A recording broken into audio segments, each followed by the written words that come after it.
시청자 여러분 안녕하십니까? 여수 MBC 토크쇼 뉴스앤이슈 박광수입니다. 민선 8기가 출범했습니다. 대도약, 전남 행복시대를 청사진으로 8기 도정도 깃발을 올렸는데요. 지난 한 달 고심 끝에 드러난 8기의 핵심 키워드, 바로 상생과 균형 그리고 초광역으로 정리할 수 있을 것 같습니다. 하지만 정치와 경제 지형이 민선 7기와는 사뭇 달라져 있어서 이런 비전들을 구현하기가 쉽지 않을 것이라는 우려도 나옵니다. 민생과 경제라는 난제, 과연 어떻게 풀어갈 것인지 오늘 이 시간 김영록 도지사와 함께 얘기 나눠보도록 하겠습니다.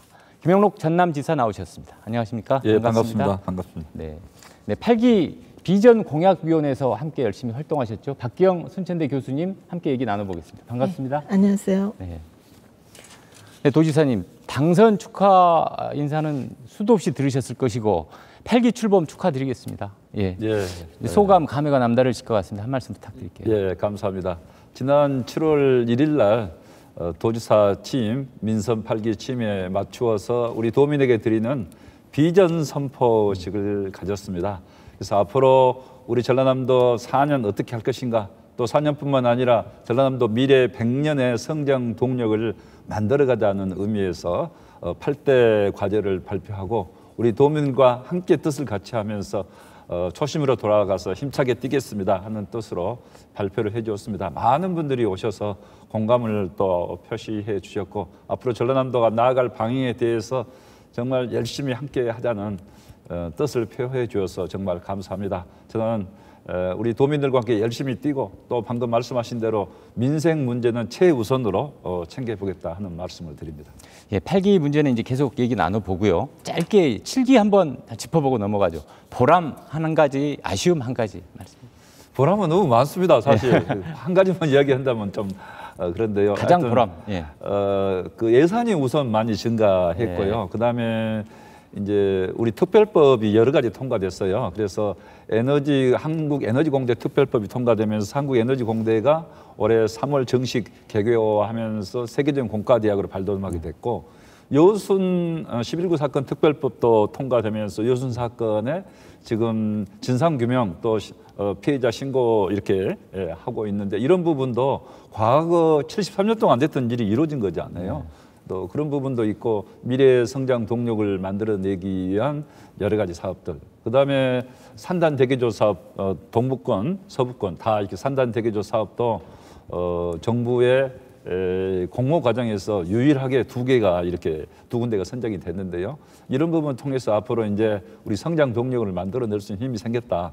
다만 한 가지 아쉬운 것은 코로나 상황에서 공공의료의 중요성이 그렇게 커졌음에도 불구하고 결국은 의정협의체에서 의과대학 설립 문제에 대해서는 아직 결론을 못 내고 있기 때문에 이제 그런 부분은 아직 결론은 안 났다 이렇게 봅니다. 그래서 어떻게 하든지 그런 부분 우리 도민 뜻을 받들어서 열심히 하도록 이렇게 하겠습니다. 예, 8기 대표 공약 확인해 보겠습니다. 마침 그 말씀 해주셨는데 8기의 대표 공약으로 그래서 전남 의대 설립을 꼽으셨어요. 사실은 1번으로 꼽으셨는데 지금 현실은 좀 많이 꼬여 있습니다. 앞으로 계획 어떻습니까? 그 부분은 민선 7기에 이제 제가 의과대학 설립 문제를 공약으로 이렇게 이야기를 했고 또 많은 분들이 그게 되겠느냐 하는 그런 이야기가 있었어요. 사실 제가 공약으로 내걸었을 때.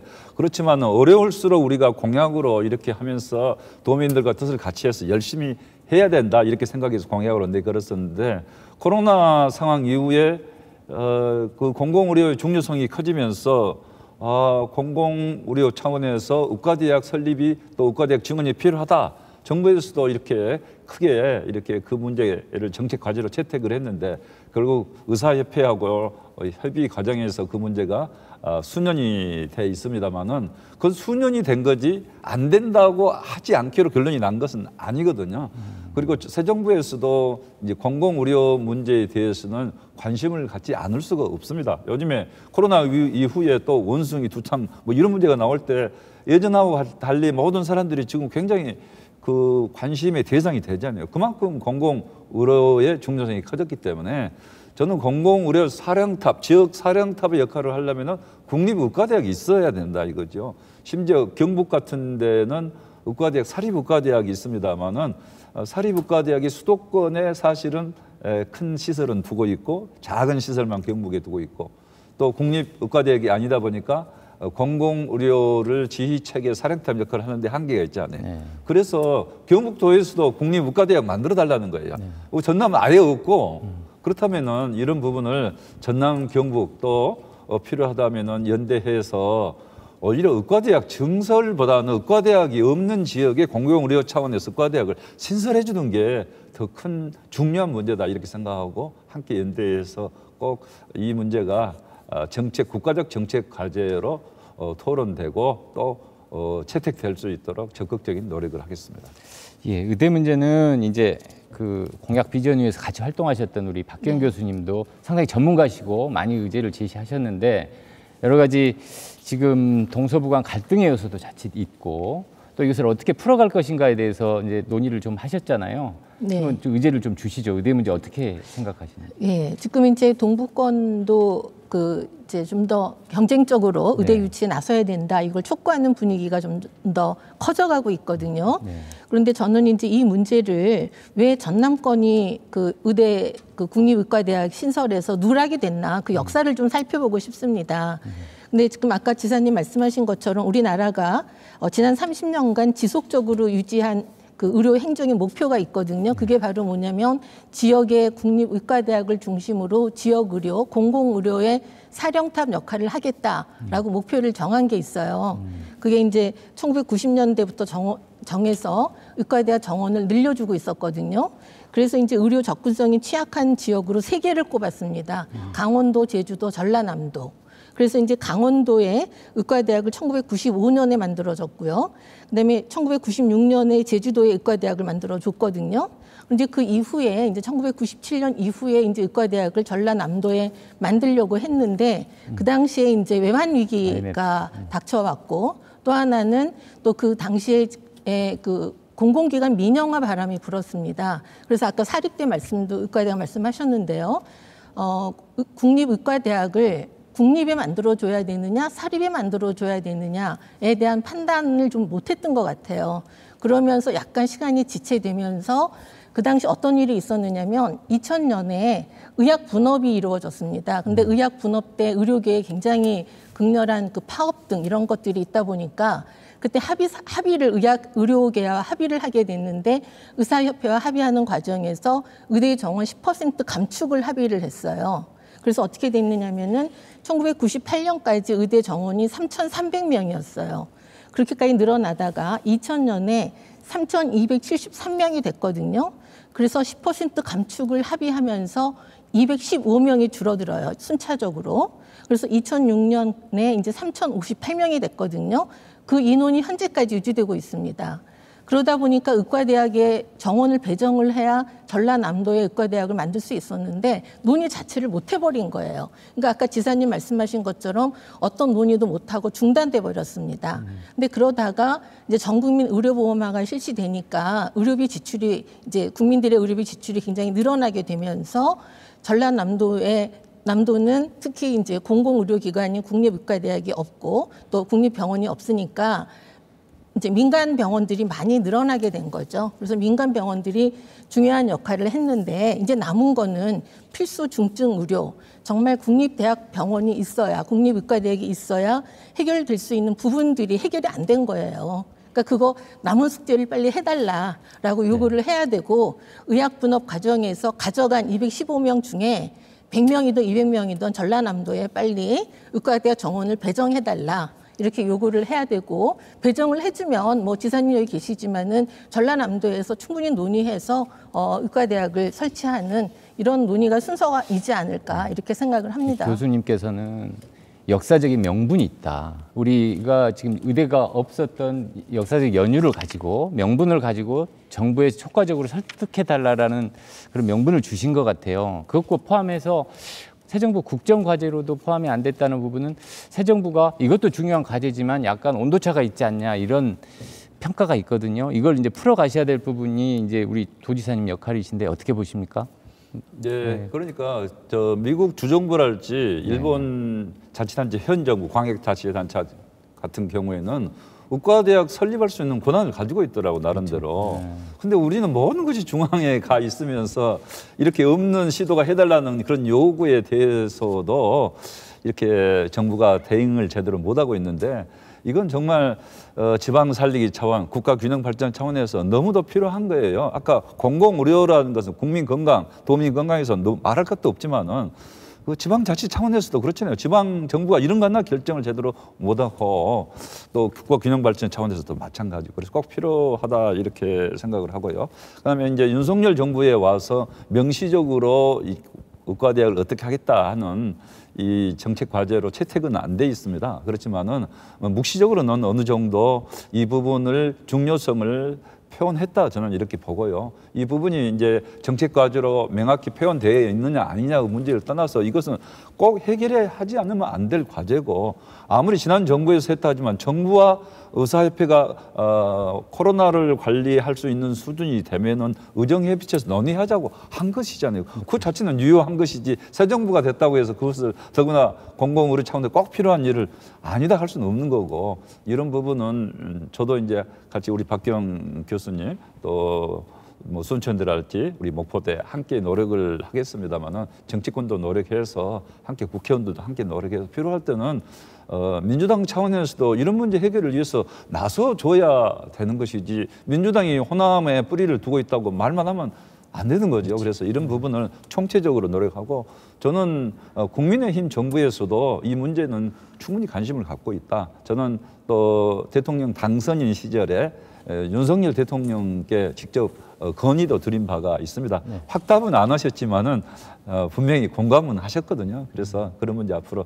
잘 풀어나가는데 최선을 다하겠습니다. 이게 이제 동서부 간 갈등의 소지도 좀 있어서 민감합니다. 목포에서는 목포대 설립해달라고 하는 특별법 발의까지 나왔어요. 그 어떻습니까? 그런 부분에 대해서는? 예, 그 어느 특정 대학의 이름을 가지고 특별법을 발의한 것에 대해서는 저희 교육부에서 이제 의견을 이제 청취하기 위해서 의견을 제시하라고 해서 그 의견은 반대를 했습니다. 그런데 이제 중요한 것은 아까도 그러니까 목포 대학을 지칭했기 때문에 지역에서 저희 순천대를 비롯해서 동북권은 뭐 하느냐 이런 많이 그 지탄의 목소리를 많이 들었습니다. 그래서 어쩔 수 없이 동북권에서도 동북권의 의과대학 필요함을 강조하기는 하겠지만은요. 지금 의료가 열악한 것은 특히 그 3차 진료기관이 부족하고 필수 중증 의료기관 특히 많은 투자가 필요하는 의료 부분에서 취약한 것은 동부나 서부나 마찬가지이기 때문에 우선 중요한 것은 전라남도의 의과대학 정원을 배정하는 것. 지금 안 되는 이유가 의과대학 정원 때문에 안 되는 거거든요. 네. 그래서 그것을 먼저 받아오는 게 급선무이지 않을까라고 생각하고요. 동부권에서도 의원님들 중심으로 그 특별법을 낸다든지 뭐 법안 발의를 한다고 하면 그게 이제 나중에 법안이 병합심이 되지 않겠습니까? 그럴 것을 위해서라도 또 동부권 의원님들이 분발해 주기를 바라고요.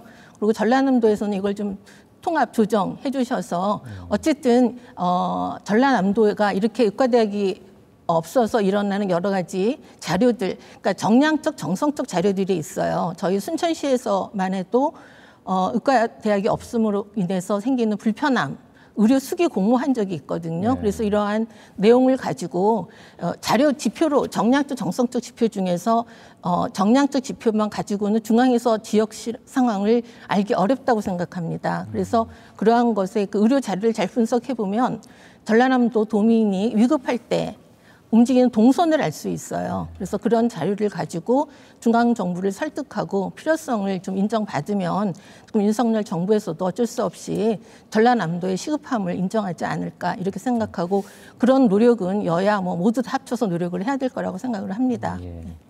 이제 도 입장을 먼저 좀 부각을 시키자는 건데 동서부의 어떤 민심 이런 걸 볼 때 도지사 입장에서도 조금 미묘하고 민감할 수 있을 것 같아요. 지사님 네. 어떻게 생각하십니까? 미묘하고 민감하다는 말씀은 맞는 말씀입니다. 그런데 이제 지난해 5월에 이제 우리 동북권, 서북권, 순천, 목포시, 그다음에 순천대, 목포대 함께 이렇게 합의를 해서 전남의 의과대학을 유치하는 게 우선적으로 우리는 강력히 요구합니다 하는 건의문을 만들어서 중앙 정부와 관계 유로에 다 보냈거든요. 그래서 그게 굉장히 큰 의미가 있었다 이렇게 생각을 해요.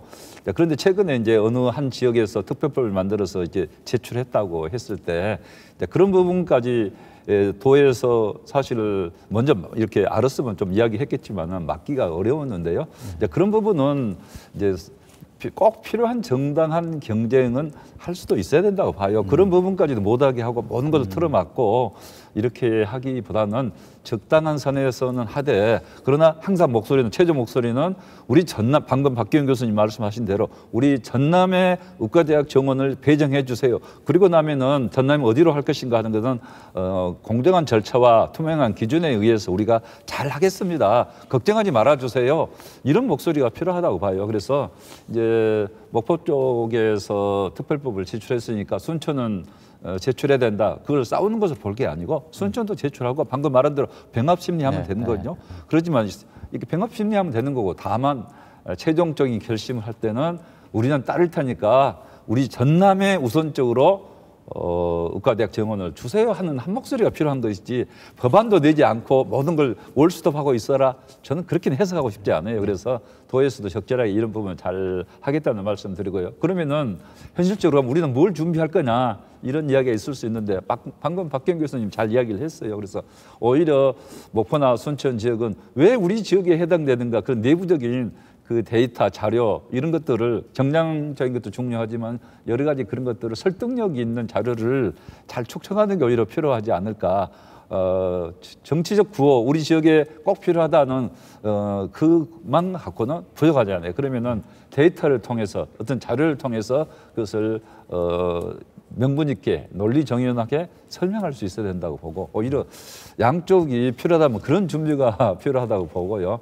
전라남도에서도 대승적으로 잘 이렇게 이끌어 나가면서 저는 중앙에 가서 이렇게 이야기합니다. 전라남도에만, 도로만 이렇게 결정해 주시면은 그 다음 문제는 도지사가 책임지겠습니다. 왜냐하면 우리 도민의 저는 수준을 믿습니다. 서로 정말 합의된 절차에 의해서 공정하게 결정됐을 때 우리 도에 절대 그 뒤 감당할 수 없는 문제가 발생하다든지 절대 그런 일이 없습니다. 걱정하지 마세요. 제가 이렇게 이야기했는데 저는 우리 도민들을 그렇게 믿습니다. 또 그렇게 해서 꼭 공정한 절차에 의해서 우리 전라남도의 의과대학 정원이 되고 모든 것들이 잘 결정이 됐으면 하는 생각을 갖고 있습니다. 예, 하여튼 도민의 뜻과 의지 잘 모으고 소통해서 잘 좋은 결실을 맺을 수 있도록 힘을 써주시기 바랍니다. 다 모두의 바람이니까요. 다음 의제로 우리 동북권 통합청사 얘기 좀 나눠보시죠.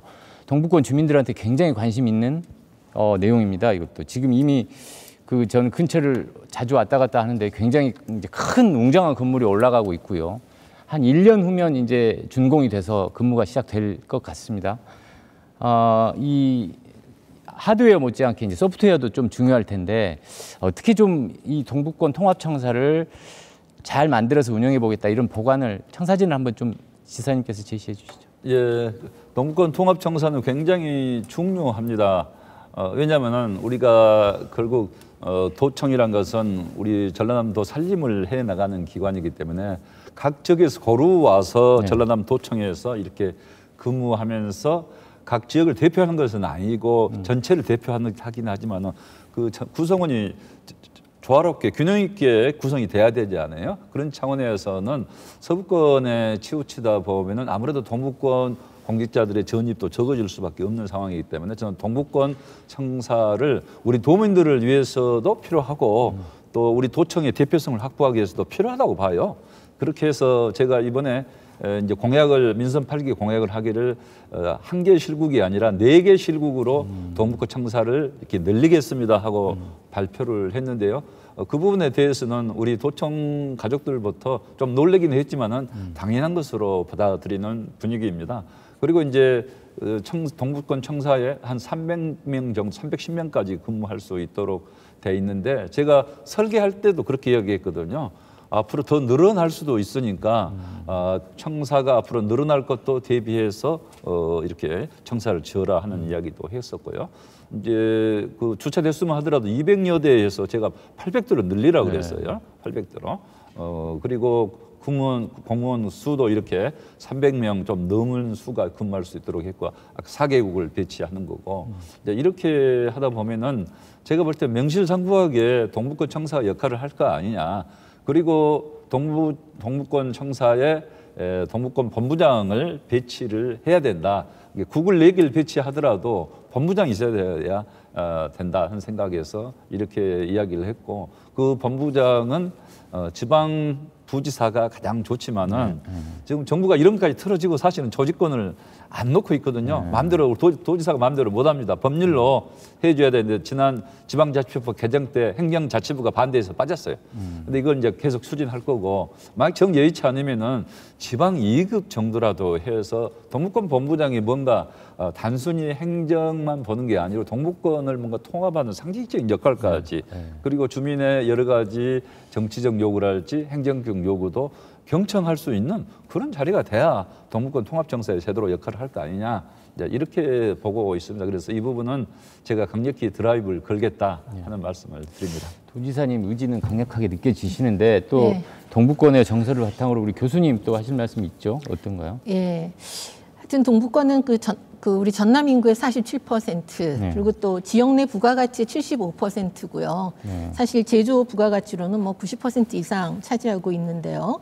사실 화학이랑 석유, 정제, 철강 등 이렇게 우리나라 기간 산업이 위치하고 있는 지역이고 그렇기 때문에 우리나라의 산업과 경제 중심지다 뭐 이렇게 봐야 되지 않을까 이렇게 생각을 합니다. 근데 이들 산업이 처음에 들어올 때 중앙 주도로 계획되어서 생산 시설 위주로 들어왔어요. 연구 시설도 없고 그렇기 때문에 지역 내에서 부가가치가 확산되는 효과가 낮았고 그게 전남이 좀 해결해야 할 문제고 전남이 앞으로 재도약을 하는 데 있어서 또 굉장히 중요한 문제인데요.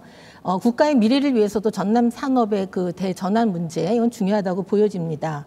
그래서 이제 앞으로 산업 구조 대전환 시기에 맞춰서 첨단 산업과 그 앞으로 결합해서 그 지역과의 새로운 가치 사슬을 만들어 주기 위해서는 이 전남 동북권에 있는 이제 전남 본부가 굉장히 중요한 역할을 해야 된다고 생각을 합니다. 그래서 이러한 그 경제와 산업을 좀 아우를 수 있는 부서가 좀 와주기를 바라고요. 그리고 또 젊은 인구 비중이 높고 또 교육과 문화, 관광 이런 것도 굉장히 상당한 수준에 도달해 있고 또 앞으로 성장할 그 가능성도 굉장히 높잖아요. 뭐 이런 것을 진두지휘해줄 그런 사령탑이 필요한데 특히 기존 산업의 이 ICT 등을 활용해서 첨단 서비스 산업이 굉장히 앞으로 중요해지고 이 비중이 커질 텐데 이런 경쟁력을 높이는 전략적 접근을 해줄 수 있는 그런 부서가 와야 된다고 생각을 하고요. 그리고 또 장기적으로는 또 탄소 중립 산업으로 이제 대전환이 또 앞으로 이루어지지 않겠습니까?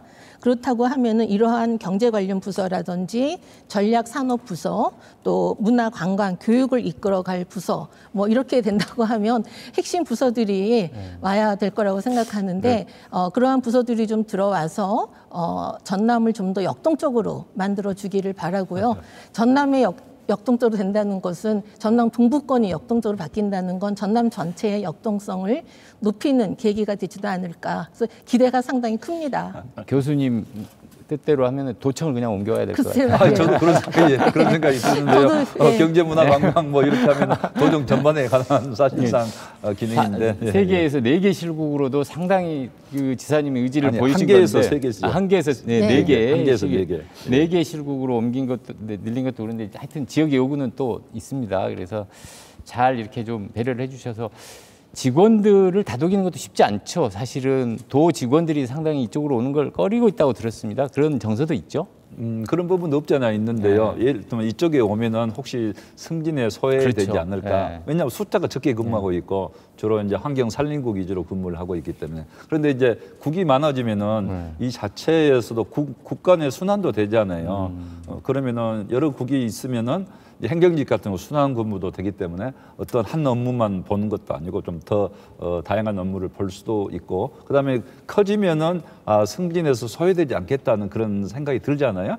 커졌으니 그만큼 자리가 많이 늘어나는 거 아니에요? 그래서 이제 그런 부분은 공무원들도 결국은 차라리 이럴 바에는 키우는 게 잘 됐다 이렇게 생각하는 것 같습니다. 그리고 이제 우리 도민들도 도청에 꼭 오지 않고도 이제 화상을 통해서도 일을 볼 수 있는 영상 민원 시스템도 이렇게 만들 거고 그다음에 문화소통 공간도 이렇게 확충을 해서 여기에 와서 이렇게 문화소통 공간으로서 역할도 하면서 필요하다면은 저는 앞으로 이제 이 기능을 더 확대할 계획으로 생각을 네. 갖고 있거든요. 그래서 동구청사가 기존의 청사의 이미지를 탈피해서 이제는 명실상부하게 동북권 통합청사, 네. 통합이라는 이름을 붙였으니까 통합청사 통합. 역할을 할 수 있도록 이렇게 하겠습니다. 네, 잘 알겠습니다. 이제 우리 8기 도정이 끌어갈 대규모 프로젝트 하나 다뤄보죠. 제가 최근에 굉장히 관심을 갖고 보고 있는 뉴스인데요. 해상 풍력 발전단지 프로젝트입니다. 규모도 엄청나고 사실 이 자체로 새로운 산업 생태계를 구축하고자 뭐 이런 보관을 가지고 계신 것 같은데 우리 해상 풍력 발전단지 프로젝트 어떻게 보고 계신지 지금 지역별로도 설명이 계속 하고 있더라고요. 예. 설명회도 하고 있고요. 네. 지금 이제 새 정부 됐으니까 네. 이 부분에 대해서 혹시 새 정부가 해상 풍력은 중단시키는 거 아니냐 네. 그런 걱정들을 많이 하고 있어요. 그런데 이제 쉽게 설명을 드리면은 이제 48조 저희들이 투자한다고 이제 예를 들면은 지금 집저가 단지로 지정을 준비하고 있는 신안만 예를 들었을 때 집저가 단지로 가장 크게 지금 하고 있으니까요. 48조인데 실제로 민자가 46조예요.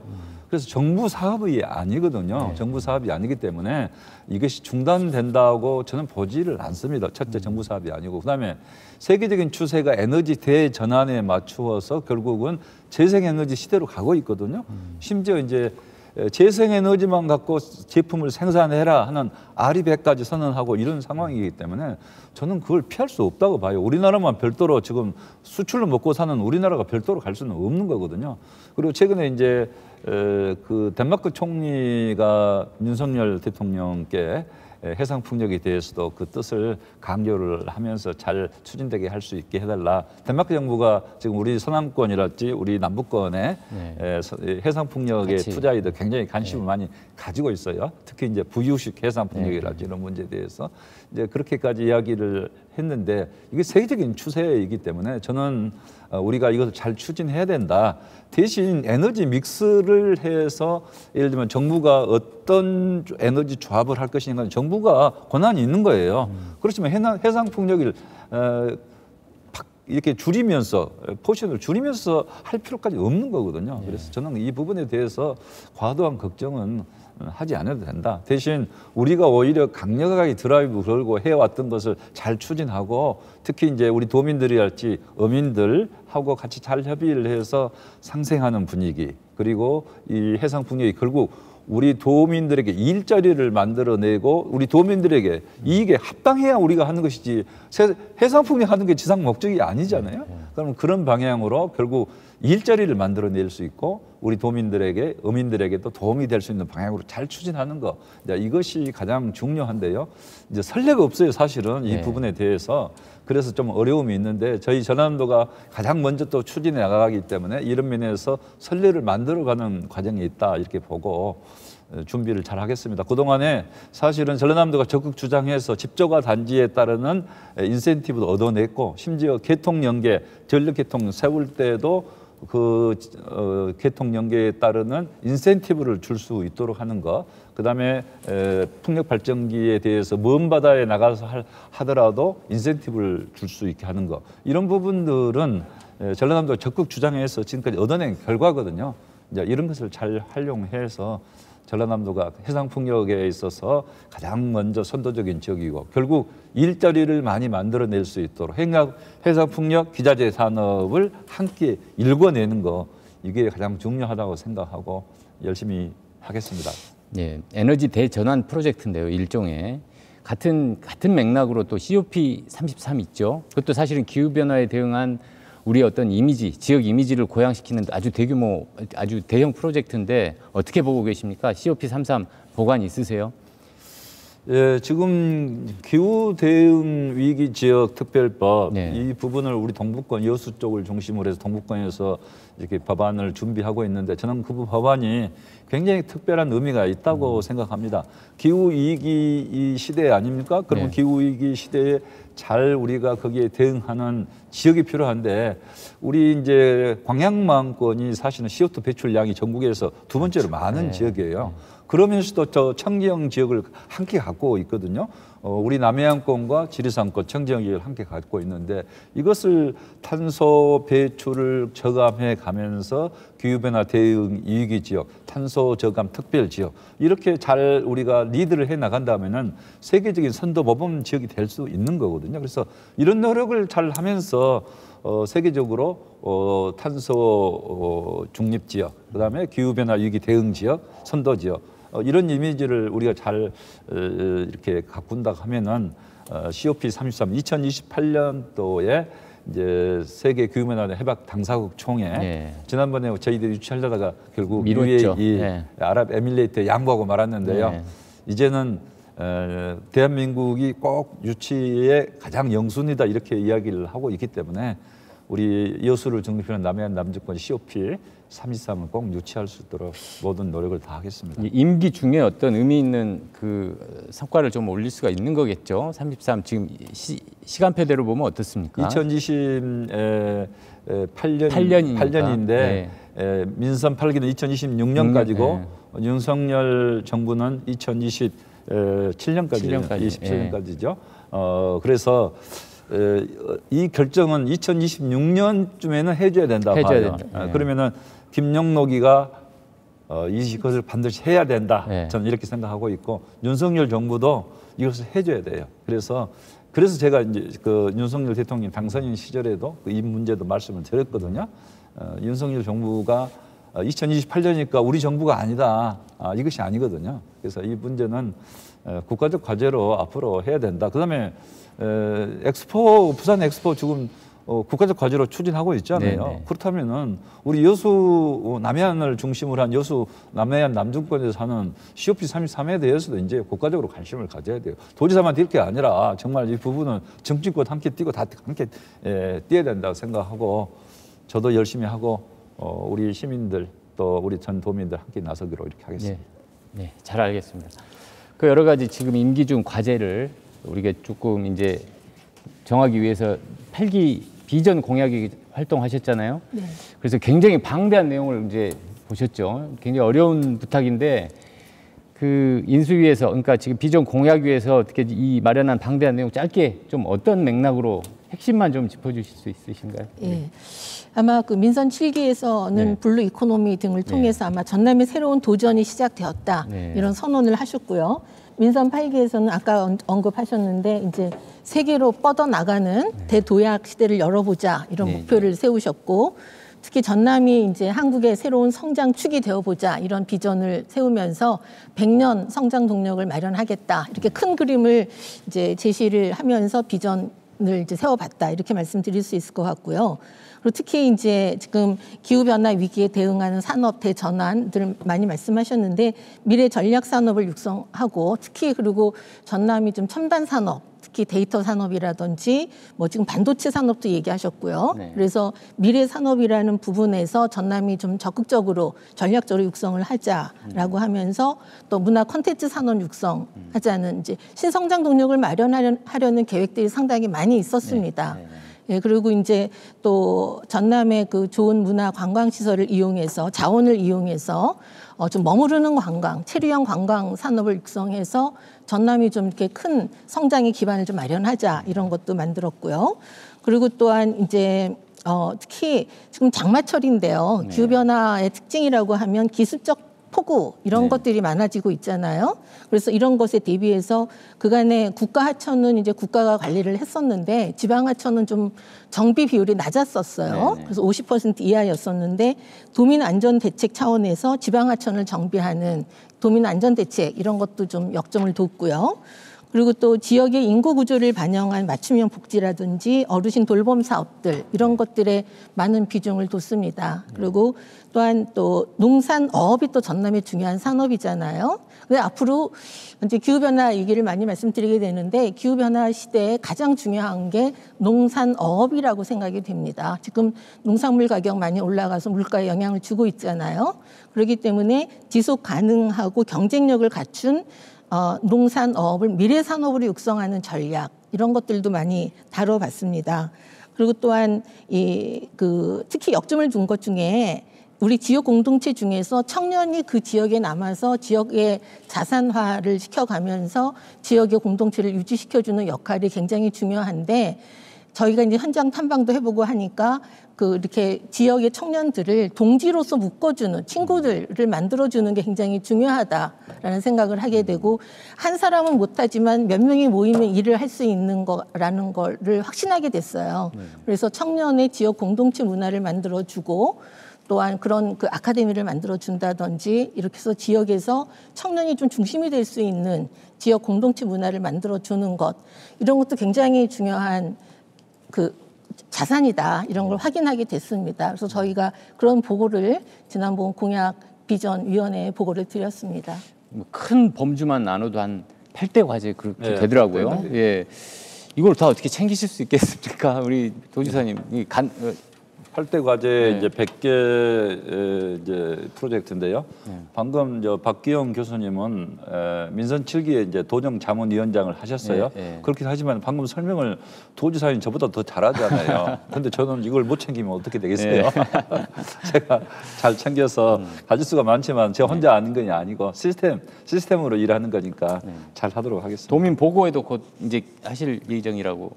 도민 보고회를 도민 보고회는 이제 공동위원장 네 분이신데 네 분이 함께 하시도록 이렇게 하고 저는 이제 취임과 더불어서 비전 선포식을 가졌기 때문에 공동위원장님들 하시겠습니다. 네, 알겠습니다. 하여튼 잘 놓치는 안건 없이 잘 챙겨주시길 바랍니다. 이 정부와의 관계가 관건인데요. 이걸 잘 추진하시려면 어떻습니까? 지금 이제 아까 제가 모두 인사로도 말씀드렸지만은 정치 지형이 좀 많이 변했잖아요. 지금 현재 윤석열 정부와 어떤 협조 체계가 민선 7기에 비해서 원활하겠습니까? 쉽지는 않을 것 같은데. 민선 7기에도 많은 성과를 많이 사실은 이제 얻었는데요. 그렇긴 하지만은 하나하나 일했던 것은 정말 백척간두에 서는 느낌으로 마지막 순간에 가서 이루어진 일이 많아요. 예를 들면은 그 한국에너지공과대학 특별법이라 여순상권 특별법 그런 법도 그냥 쉽게 민주당이 다수당이니까 쉽게 된 건 아니고 정말 그 어려운 과정을 겪어서 마지막 순간에 됐거든요. 그러니까 설령 문재인 정부라고 하더라도 쉽게 되는 일은 없었는데요. 그럼 윤석열 정부에는 정말 더 어려울 거 아니냐 이렇게 이야기할 수도 있지만은 반드시 꼭 그렇지는 않다고 봐요. 왜냐하면은 어느 한 지역에 대해서 정부가 어느 한 지역만을 사업을 몽땅 이렇게 가져가게 할 수는 없고 윤석열 대통령이 제가 당선 시절에 이렇게 대화해 보면은 상당히 우리 지역에 관심이 많았어요. 그래서 저는 그 부분은 걱정하지는 않는데 다만 우리 이제 지역에서는 장관들이 우리 지역 출신이 없으니까 그걸 보면 좀 걱정된다는 말씀을 많이 하시는데 그런 부분은 이제 도지사인 제가 잘 커버해 나가면서 제가 이제 그 윤석열 정부의 주요 멤버들을 잘 알거든요. 이제 그렇게 나가면서 일하겠다는 말씀을 드리고 제가 그 이번에 이제 예를 들면 반도체 첨단 산업을 전남에 유치해야 되겠는데 양양자 반도체 특별위원장이 전화가 와서 그 협의를 하는 과정에 전문가를 추천해 달라 그래서 제가 얼른 전문가가 생각이 안 나더라고요. 그래서 전문가도 전문가지만 나 같은 사람도 필요하지 않겠어요? 제가 그렇게 이야기했어요. 그랬더니 뭐 좋다고 그렇게 해서 그러면 경북도 들어옵니까? 경북도지사 들어옵니까? 그런데 경북도지사도 할 거래요. 그러면 전남도지사 당연히 들어가야죠. 이렇게 해서 제가 특별위원회 멤버가 됐는데요. 이제 이렇게 해서 결국 뭐 새로운 정부에 대해서 우리가 해야 될 일이 있다면 여야를 가리지 않고 또 이런 뭐 이념적인 그런 것이 보다는 실사구시에 하는 마음으로 함께 뛰겠습니다. 우리 호남 출신 핵심 기재부 고위 관리들도 자리에서 좀 배제되고 그랬더라고요. 최근에. 그렇죠? 우리 안도걸 그런 부분도 있지만은 저 핵심 법무부 가장 핵심 자리는 검찰국장이거든요. 검찰국장 출신은 또 우리 전남 출신이에요. 알겠습니다. 하여튼 잘 협력 체계 잘 구축하셨으면 좋을 것 같다는 말씀드리고요. 이번에 눈에 띄는 그 비전 공약위원회에서 제시한 안건이 초광역 공동체더라고요. 지금 기존의 어떤 메가시티보다는 훨씬 더 그림을 키웠던데 그 부분에 대해서 한 말씀 간단히 설명을 해주시죠.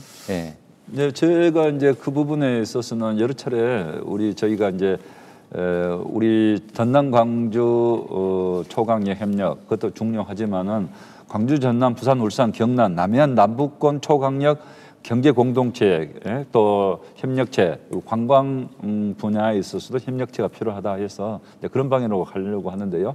이제 반도체 같은 경우에는 광주, 전남, 대구, 경북 반도체 동맹을 하자 또 이런 말도 나오고 있기 때문에 초강력으로는 결국은 수도권, 그다음에 중부권, 그다음에 남부권. 남부권은 결국은 전라남북도, 광주, 그다음에 경상북도, 또 남도, 또 대구, 경북 다 하필만 아니라 부산, 울산, 경남 이렇게 해서 다 함께 제주까지 들어가는 그런 남북권의 그런 초강력적 협력 사업이 필요한 거 아니냐 그런 차원에서 앞으로 대화를 해 보겠습니다. 그래서 초강력적으로도 가고 또 그 초강력 속에서도 뭐 광주 전남으로도 가고 또 부산, 울산, 경남하고 광주, 전남 함께하는 이렇게도 가고 이런 여러 가지 프로젝트에 따라서 대응이 필요하다 생각하고 저희들은 그런 프로그램을 많이 늘리고자 합니다. 네, 알겠습니다. 교수님, 비전 공약위 참여하시면서 이제 도정을 전반적으로 한번 보셨는데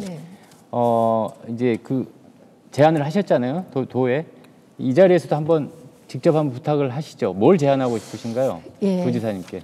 이제 그 우리나라가 이제 이 정도로 이제 경제 규모가 커졌기 때문에 산업에 있어서도 특히 농산업을 아까 말씀드렸는데요. 그런 것을 어떻게든 그 첨단 산업과 그 특히 요즘에는 이제 예전에는 지식 기반 사회라고 했는데 최근에는 ICT나 이런 거 결합해서 지능 기반 사회라고 하거든요. 그래서 지능 기반 사회에서 이런 전라남도가 잘하는 산업 영역을 묶어서 어떤 한 영역에서는 세계 최고가 됐으면 좀 좋겠습니다. 지금 전남의 농업 제품들이 세계 최고가 되어 가고 있는 중인데요. 어떤 것은 전남이 최고다라고 해서 세계에서 가장 최고의 명망을 들으면 전라남도가 더욱더 성장할 수 있고 더욱더 그걸 이미지화할 수 있고 큰 이 기관이 될 수 있다고 생각이 돼서 그게 바로 전남의 성장 동력이다. 이런 생각을 들고 전남의 세계 최고의 것을 좀 많이 만들어 주시기를 부탁드리고 싶습니다. 다양하게 노력을 하면서도 선택과 집중의 묘를 좀 기해달라 이런 요구신 것 같습니다.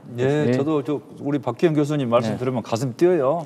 이렇게 좀 세계 체계를 겨냥을 해야 되고 우리가 청년들을 일깨워서 함께 해보자 이런 게 필요한 거거든요. 교수님 말씀대로 우리 농업도 이제는 진부한 사업이 아니고 최첨단 산업입니다. 그래서 우리 청년 농업인 스마트 청년 농업인 1만 명 육성하겠다 했는데 그 1만 명 육성을 우리 교수님이 말씀하신 세계 최고의 농업인 청년 농업인 1만 명을 육성하도록 이렇게 해보겠습니다. 마지막으로 도민에게 한 말씀 해주시죠, 도지사님. 정말 우리 전남이 이제 새로운 시대에 잘 준비해서 미래 100년을 성장 동력을 만들어내야 된다 이렇게 생각합니다. 우리 도민들과 함께 열심히 뛰고 또 우리 도민들 말고도 1000만 향후님들이 함께 계시기 때문에 함께 200만 우리 도민과 함께 해서 노력한다면 우리가 무엇이든지 할 수 있다. 이제는 우리가 세계를 향해서 뛰고 세계와 경쟁하는 전라남도가 돼야 된다 이렇게 생각하면서 최선의 노력을 다하겠습니다. 민선 8기 4년간의 전남 발전은 협치와 공조의 길이 될 것으로 보입니다. 정체와 도약의 갈림길에서 풀어야 할 난제도 많은데요. 도민 여러분께서 더욱 관심 갖고 응원해 주시기 바랍니다. 여수 MBC 토크쇼 뉴스 앤 이슈 시청해 주신 여러분 감사합니다.